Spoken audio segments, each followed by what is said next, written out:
There's a particular kind of ache that lives in the spaces between what was and what could have been. It's not the sharp pain of loss, but something deeper, more pervasive. It's the grief for the life you didn't live, the person you didn't become, the dreams you set aside so carefully that you almost convinced yourself they were never really yours to begin with. Viktor Frankl once said that to live is to suffer, to survive is to find meaning in the suffering. But what about the suffering that comes not from what happened to us, but from what never happened at all? The grief for the life you didn't live doesn't emerge from nostalgia or simple regret. It rises from the collision between who you could have been and who you were trained to accept as enough. It's a silent pain, often without language, manifesting as chronic fatigue, inexplicable irritation, or that persistent feeling of being slightly displaced in your own existence. The problem isn't that you haven't lived everything, it's that you haven't been everything your soul once whispered you could be. And somewhere in the quiet moments, when the noise of daily survival fades, that whisper becomes a roar. Every choice you make is also a choice you don't make. Every path you take is also 1,000 paths you don't take. This isn't profound philosophy. It's the mathematics of existence. And your nervous system feels every abandoned possibility like a phantom limb. There's a concept in psychology called existential grief. Grief not for death, but for the absence of fulfillment. It's the mourning of potential that never became actual. The artist who became an accountant carries the ghost of every painting never created. The entrepreneur who chose security over risk feels the weight of every innovation that died in the safety of a steady paycheck. The parent who gave up their dreams for their children's future sometimes wakes up wondering who they were before they became someone else's foundation. This isn't about being ungrateful for what you have. This is about being honest about what you've lost. And what you've lost, perhaps, is the courage to disappoint others in service of your own authenticity. Your anxiety might not be a disorder. It might be the voice of every version of yourself that never got to exist, demanding to be heard. It's the accumulated pressure of all the times you said, maybe later, instead of, why not now? It's the rebellion of your soul against the life you thought you were supposed to want. When you feel that familiar tightness in your chest, that restless energy that seems to have no outlet, ask yourself this: what if this isn't pathology? What if this is simply the natural response of a creative being who has been systematically trained to ignore their own creative impulses? The pain of unmade choices doesn't come from the choices themselves. It comes from the gradual realization that many of those choices were made from fear, not wisdom. From the need to be accepted rather than the need to be authentic. From the desire to be safe rather than the desire to be alive. We live in an age of unprecedented options, and yet we feel more trapped than ever. This is the paradox of infinite choice in a finite lifetime. We mistake having options for having freedom, but freedom isn't about having every door available. It's about having the courage to walk through the door that calls to you, even when you can't see where it leads. Erich Fromm wrote about the fear of freedom as one of the fundamental drivers of human self-sabotage. We say we want freedom, but when faced with the full weight of our own autonomy, we often choose familiar prisons over unknown possibilities. We create elaborate justifications for why we can't change, why we can't risk, why we can't choose differently. The modern person believes they can have everything, but this belief often prevents them from having anything meaningful. We become collectors of possibilities rather than creators of realities. We scroll through lives on social media, imagining ourselves into 1,000 different stories, but never fully inhabiting our own. This exhausts the psyche. Your brain wasn't designed to hold infinite possibilities simultaneously. It was designed to choose, to commit, to pour energy into actualization rather than imagination. When you try to keep all doors open, you end up living in the hallway. Here's what's happening. You're using the idea of infinite potential as a way to avoid the vulnerability of finite commitment. You're staying in the planning phase because the planning phase feels safe. In planning, you can't fail. In planning, you can't disappoint. In planning, you can maintain the illusion that you're still the person who could do anything. But potential without action is just another kind of death. It's the death of possibility through the refusal to choose. And every day you don't choose is a day you choose not to choose, which is still a choice, just not a conscious one. The 3 lives you think you should be living? Write them down. Look at them carefully. Which one makes your body feel alive, not just your mind feel impressed? Which one scares you in a way that feels like excitement rather than dread? Which one would you choose if you knew you couldn't fail? And more importantly, which one would you choose if you knew failure was guaranteed but the journey itself would transform you? There's a particular weight that comes with choosing the sensible path when your heart was calling you elsewhere. It's the emotional aftermath of practical decisions that made sense to everyone except the part of you that actually has to live with the consequences. You know this feeling. It's the hollow sensation that comes after you've done everything right according to external standards but feel fundamentally wrong on the inside. It's the dissonance between what you do and who you are, between the life you're living and the life that's trying to live through you. This isn't about career alone, though career is often where we feel it most acutely. It's about the fundamental misalignment between your external choices and your internal truth.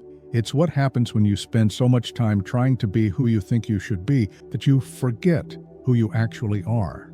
Neuroscience shows us something fascinating. Your dopamine circuits don't respond to imposed goals the way they respond to intrinsic purpose. Your brain literally doesn't reward you for achieving things that don't align with your authentic desires.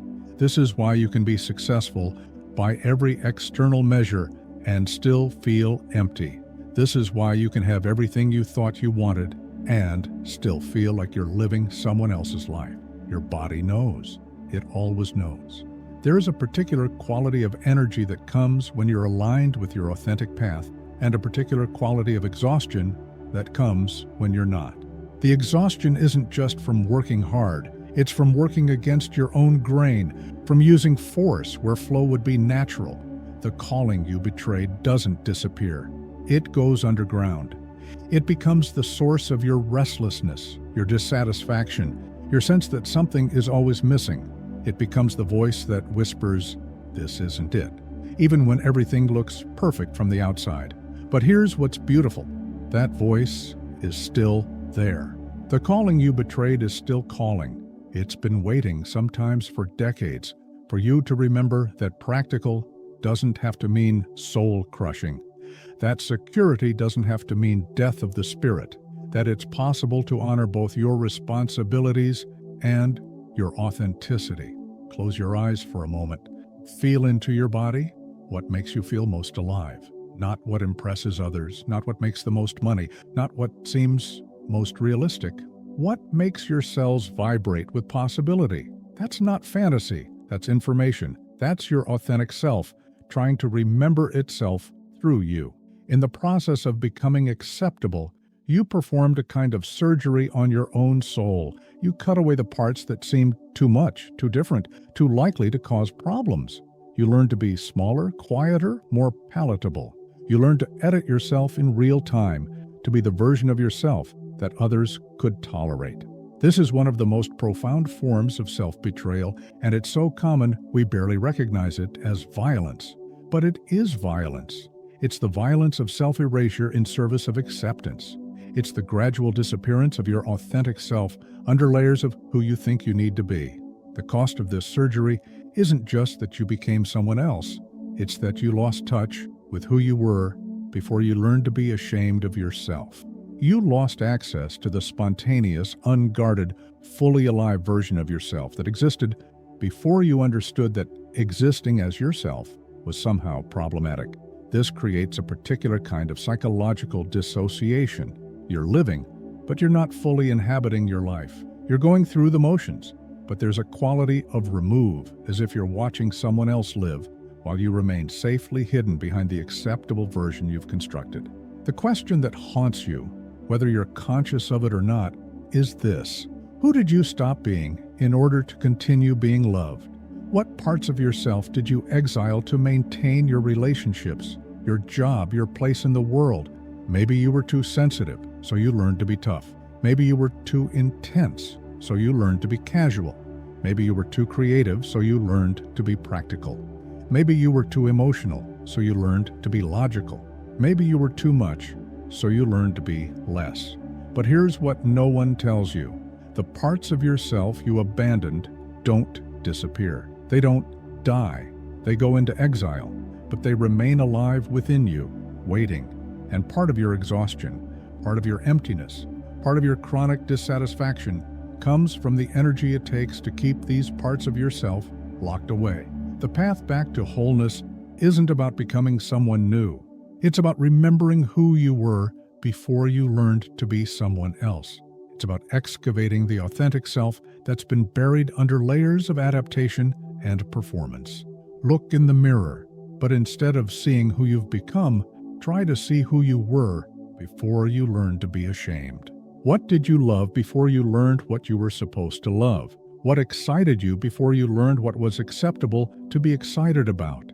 What did you dream before you learned what was realistic to dream? There's a particular kind of spiritual bypassing that's become epidemic in our culture. It's the use of spiritual concepts to avoid the messy, uncomfortable work of actually living. It's the belief that you can transcend your problems rather than transform them, that you can rise above your humanity rather than fully inhabit it. This shows up in the obsession with manifesting a different life, while refusing to fully engage with the life you have. It's the belief that if you just get your frequency right, if you just think positive thoughts, if you just align your chakras correctly, you can bypass the actual work of becoming who you're meant to be. But here's the truth. Every authentic spiritual tradition understands that transcendence comes through engagement, not avoidance. That enlightenment comes through the full embrace of your humanity, not the denial of it. That you can't heal what you won't feel, and you can't transform what you won't acknowledge. The grief for the life you didn't live is not a low-vibration emotion to be shifted. It's sacred information. It's your soul's way of showing you what matters, what you've been avoiding, what needs your attention. When you try to spiritually bypass this grief, you're not healing it. You're just adding another layer of avoidance to the existing layers of avoidance. Real spiritual work isn't about becoming someone else. It's about becoming more fully yourself. It's about integrating all the parts of yourself you've been taught to see as problems. It's about finding the sacred in the ordinary, the divine in the human, the eternal in the temporal. Your pain is not your enemy. Your grief is not your obstacle. Your longing is not your weakness. These are the raw materials of transformation. They're the compost from which your authentic life grows. When you try to skip over them, you're skipping over the very experiences that could liberate you. The ritual isn't about burning away your pain. It's about transforming it. It's about taking the energy that's been trapped in grief and redirecting it toward creation. It's about honoring what you've lost so you can reclaim what's still possible. Write down the life you didn't live. Write down the person you didn't become. Write down the dreams you set aside.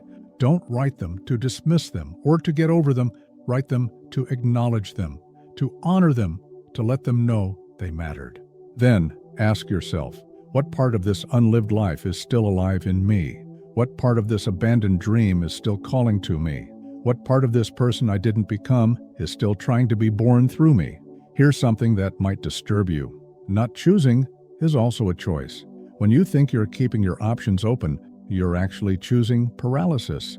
When you think you're being careful, you're actually choosing fear. When you think you're waiting for the right moment, you're actually choosing never.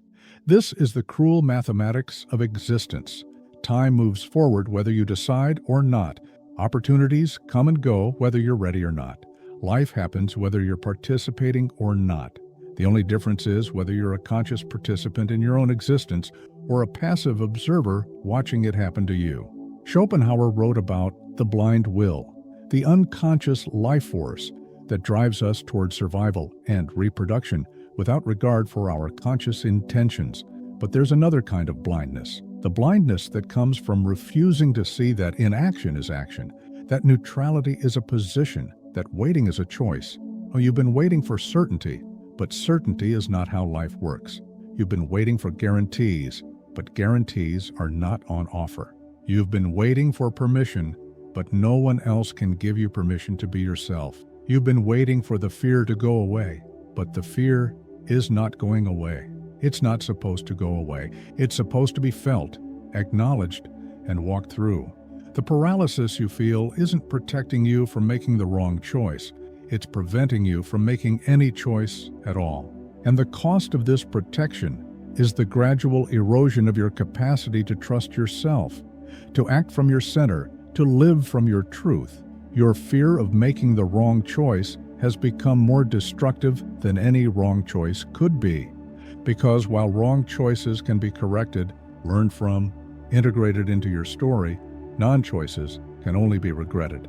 They become the permanent residents of your what-if collection, the ghosts that haunt your present with the weight of unlived possibility. But here's what's beautiful. This moment right now is still a choice point. The life you haven't lived is still available to you. The person you haven't become is still possible. The dreams you've deferred are still dreaming themselves through you. Start small, not because small is safe, but because small is doable. Because small choices build the muscle of choice making. Because small risks teach you that you can survive uncertainty. Because small acts of courage accumulate into large transformations. Choose something. Choose anything. Choose consciously, deliberately, from your center rather than from your fear. Choose imperfectly rather than not at all. Choose now rather than when you're ready, because you'll never be ready. Readiness is not a prerequisite for choice. Choice is what creates readiness. This might be the most important thing you hear today. What you didn't live hasn't died. It's transformed. It's become part of your shadow, but not in the way you might think. In Jungian psychology, the shadow isn't just our dark side. It's also our unrealized potential, our unlived possibilities, our rejected gifts. The parts of yourself you didn't develop, the paths you didn't take, the dreams you didn't pursue, these haven't vanished. They've gone underground, where they continue to influence your life in ways you might not recognize. They show up in your attractions, your obsessions, your inexplicable longings. They show up in the people you admire, the stories that move you, the moments when you feel most alive. When you see someone living the life you didn't live, the pang you feel isn't just envy, it's recognition. It's your unlived life recognizing itself in another person's reality. It's your shadow trying to show you what's still possible, what's still alive in you, what's still calling to be born. This is why integration is so important. Not the spiritual bypassing kind of integration that tries to make everything light and positive, but the real integration that includes all of who you are, even the parts that never got to fully exist, especially those parts. Your unlived life isn't your enemy. It's your teacher. It's showing you what you value, what you long for, what you're afraid to want. It's showing you where your energy wants to go, where your creativity wants to flow, where your authentic self wants to emerge. The question isn't whether it's too late to live the life you didn't live.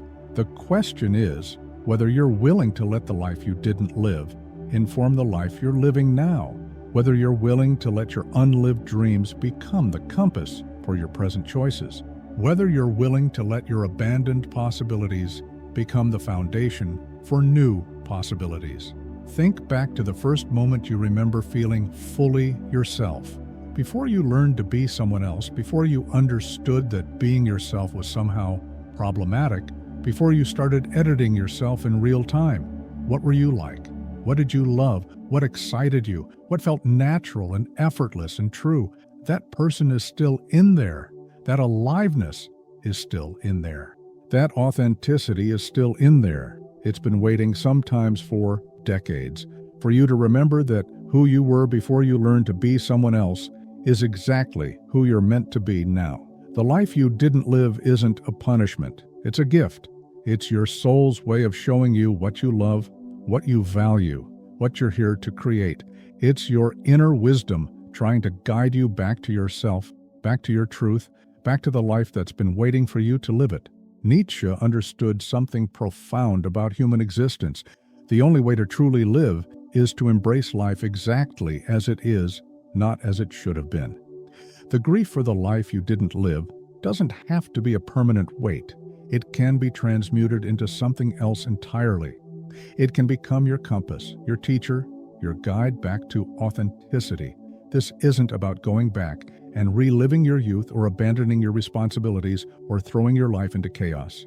This is about bringing the energy of your unlived life into your present life. This is about letting your abandoned dreams inform your current choices. This is about integrating all of who you are, including the parts that never got to fully exist. The path forward isn't about becoming someone new, it's about becoming more fully yourself. It's about excavating the authentic self that's been buried under layers of adaptation and performance. It's about letting your true nature emerge, not despite your history, but through it. Your pain has been your teacher. Your grief has been your guide. Your longing has been your compass. These aren't obstacles to overcome. They're information to integrate. They're energy to redirect. They're the raw materials of your transformation. The life you didn't live isn't dead. It's dormant.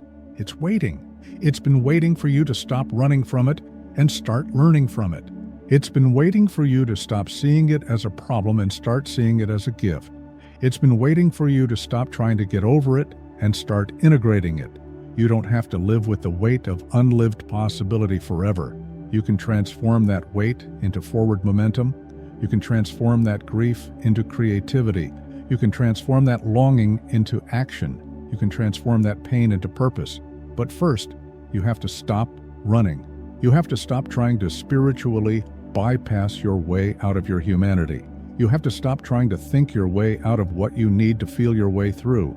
You have to stop trying to become someone else and start becoming more fully yourself. The person you were before you learned to be someone else is still in there. The life you were meant to live is still available to you. The dreams you abandoned are still dreaming themselves through you.